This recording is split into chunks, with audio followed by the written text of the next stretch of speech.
Sholat tapi masih berbuat dosa, apakah sia-sia? Ada satu kegelisahan yang sering dipendam dalam hati banyak orang. Mungkin juga pernah kita rasakan. Pertanyaan ini bukan pertanyaan orang buruk.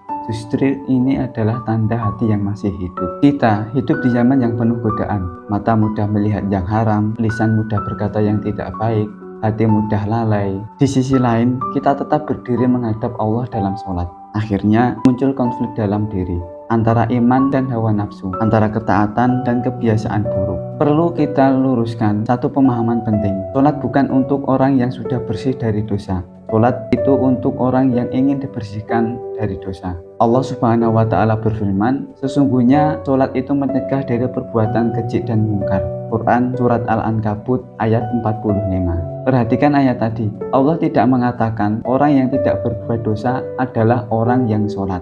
Tapi Allah mengatakan sholat itu yang akan mencegah dosa. Kadang kita berharap hari ini sholat, besok langsung jadi orang baik. Padahal tidak seperti itu. Iman itu seperti tanaman, disiram terus, dijaga terus, baru tumbuh perlahan. Begitu juga sholat. Hari ini mungkin masih sholat, tapi masih maksiat. Sholat, tapi masih lalai. Tapi kalau sholat itu dijaga, hati akan mulai lembut. Rasa bersalah akan muncul, dosa akan mulai terasa berat.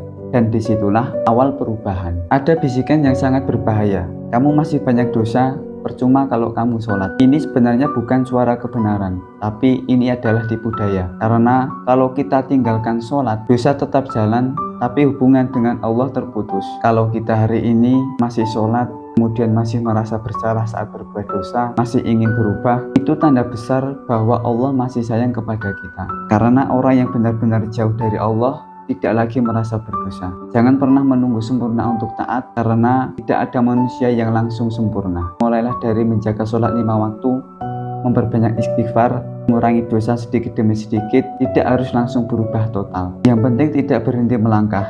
Kalau hari ini kamu masih sholat tapi juga masih berdosa, jangan putus asa, jangan tinggalkan sholat. Karena bisa jadi satu sujud yang kamu lakukan dengan penuh penyesalan lebih dicintai Allah daripada amal besar tanpa hati. Karena orang yang benar-benar jauh dari Allah tidak lagi merasa berdosa.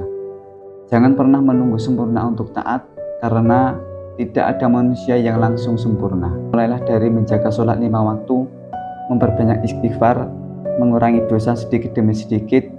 Tidak harus langsung berubah total. Yang penting tidak berhenti melangkah. Kalau hari ini kamu masih sholat tapi juga masih berdosa, jangan putus asa, jangan tinggalkan sholatmu.